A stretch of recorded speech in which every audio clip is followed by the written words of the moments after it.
Welcome to my YouTube channel. आज हम एक बहुत ही दिलचस्प नज़म एक देहाती लड़की का गीत पढ़ेंगे। तो इस नज़म को लिखने वाले जो शायर हैं अख्तर शेरानी हैं। तो आइए उनके बारे में सबसे पहले हम पढ़ लेते हैं। अख्तर शेरानी, इनका जन्म 1948 ईस्वी में हुआ और इनकी जो वफ़ात थी वो 1905 ईस्वी में हुई। ये 1948 ईस्वी में इनकी बर्थ हुई है और 1905 ईस्वी में इनकी डेथ हुई है। मोहम्मद दाऊद अख्तर शेरानी राजस्थान के शहर टोंक में पैदा हुए। वो उर्दू के मशहूर महक़क़ और अदीब हाफ़िज़ मोहम्मद ख़ान शेरानी के बेटे थे। यानी कि जो मोहम्मद दाऊद ख़ान अख्तर शेरानी इनका पूरा नाम है। ये राजस्थान के एक शहर टोंक में पैदा हुए थे और हाफ़िज़ मोहम्मद ख़ान शेरानी के बेटे थे। रियासत टोंक का माहौल नहायत इल्म परवर और ज़ुबान व अदब को फ़रोग़ देने वाला था।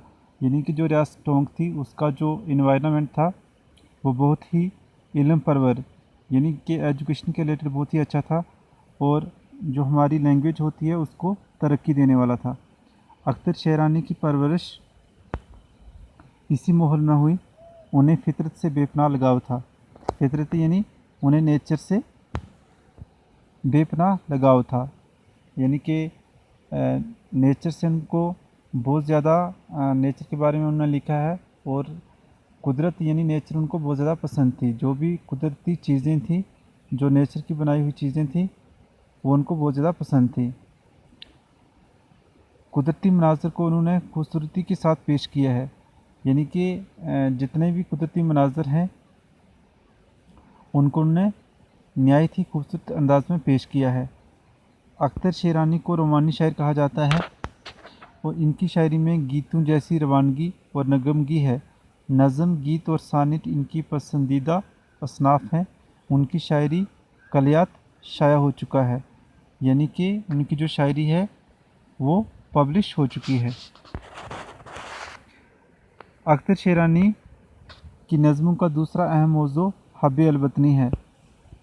यानी कि जो उनकी नज़में हैं उनका दूसरा जो मौज़ू है वो हब्बे अलवतनी है। यानी कि उन्होंने वतन के बारे में लिखा है। उनकी नज़मों में अपनी धरती और इसके हुस्न के जलवों का अक्स झलकता है। अक्स झलकता है यानी रूप झलकता है, जिन्हें पढ़कर एक मानूस फ़िज़ा का एहसास होता है। यानी कि जब हम इनकी नज़में पढ़ते हैं तो हमको बहुत अच्छा महसूस होता है। अख्तर शेरानी मकबूल और बाकमाल शायर थे। उनका इंतकाल ऐन जवानी में हुआ। यानी कि जब इनकी वफ़ात हुई, जब इनकी डेथ हो गई तो उस वक्त ये बिल्कुल जवान थे। तो ये थे अख्तर शेरानी। आइए अब हम इस नज़म की तशरीह करना शुरू करते हैं। ये रही नज़म एक देहाती लड़की का गीत। तो आइए अब हम इसको पढ़ना शुरू करते हैं और साथ साथ में हम इसकी तशरीह भी करेंगे। तो आइए शुरू करें। सुनो ये कैसी आवाज़ आ रही है, कोई गाँव की लड़की गा रही है। फ़िज़ा पर, बस्तियों पर, जंगलों पर धुआंधार एक बदली छा रही है। छमाछम मीना की बूंदें पड़ रही हैं कि सावन की परी कुछ गा रही है। हवा की सरसराहट है कि फितरत पुरानी ज़िंदगी दोहरा रही है।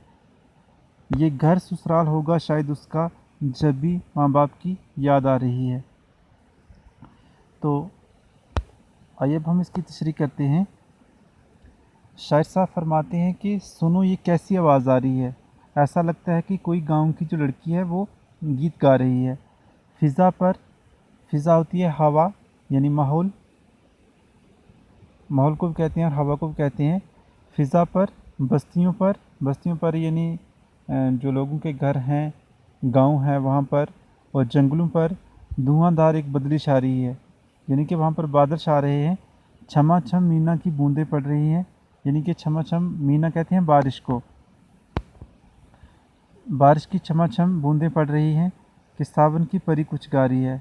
ऐसा लगता है कि सावन की परी गा रही है।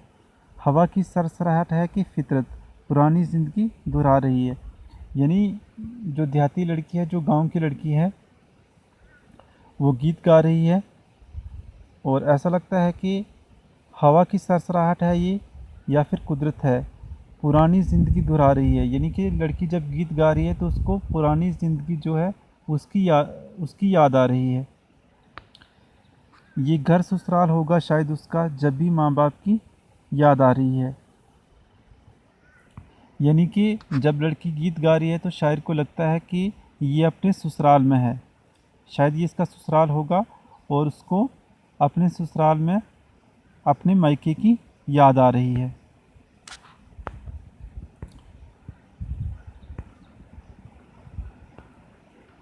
इसके बाद है, जब भी मसरूफ़ है आब आफ़गां में, जब भी गमगीन लय में गा रही है। मसरूफ़ होता है बिज़ी, आफ़गां होता है दुख दर्द का इजहार करना, दुख दर्द के बारे में बताना, गमगीन होता है उदास। तो जो देहाती लड़की है वो अपने दुख दर्द का इजहार अपने गीत के ज़रिए कर रही है, और जब भी वो गाती है तो उसके गीत को सुनकर ऐसा लगता है कि वो बहुत गमगीन है, वो बहुत दुखी है।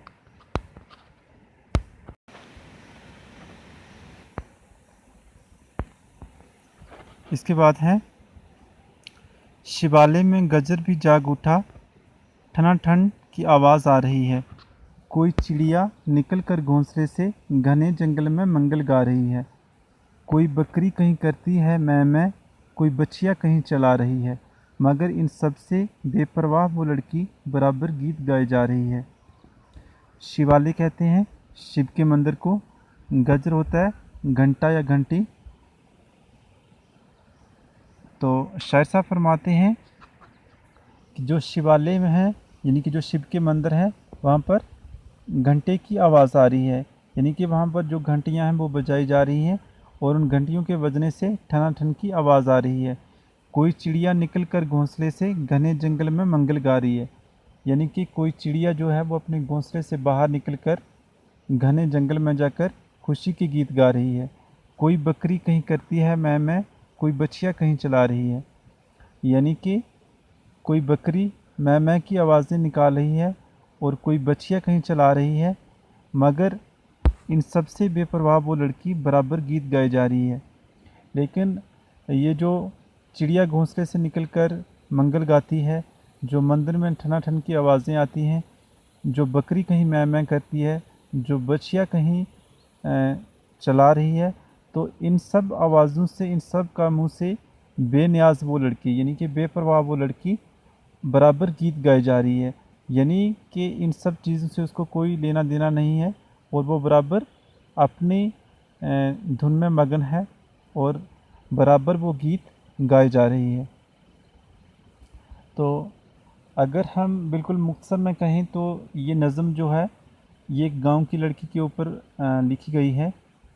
तो इस नज़म में शायर साहब ये फरमा रहे हैं कि एक देहाती लड़की है, एक गांव की रहने वाली लड़की है और वो गीत गा रही है।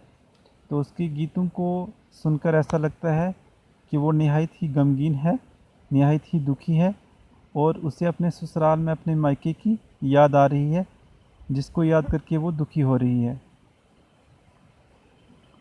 तो ये थी नज़म। आइए अब हम इसके अल्फाज में नहीं पढ़ लेते हैं। अल्फाज मैनी में सबसे पहले है फ़िज़ा। फ़िज़ा होता है माहौल या हवा को भी कहते हैं। गमगीन होता है रंजीदा, उदास। मसरूफ़ होता है मशगूल यानी बिज़ी। आफ़गां करना होता है दुख दर्द का इजहार करना, यानी कि दुख दर्द के बारे में बताना। गजर होता है घंटा, मंगल गाना खुशी के गीत गाना। शिवाला शिव मंदिर। बछिया गाय का मादा बच्चा। तो ये था वीडियो का पार्ट नंबर 1। तो आगे हम इसके पार्ट नंबर 2 में इसके सवाल जवाब करेंगे, जो भी दीगर सवाल इसके रहते हैं वो हम करेंगे। और अगर वीडियो अच्छी लगी तो वीडियो को लाइक करें, शेयर करें और चैनल को ज़रूर सब्सक्राइब करें। साथ ही साथ बेल आइकन को भी दबा दें ताकि जब भी फ्यूचर में वीडियो अपलोड हों तो उसकी नोटिफिकेशन आपको सबसे पहले मिले।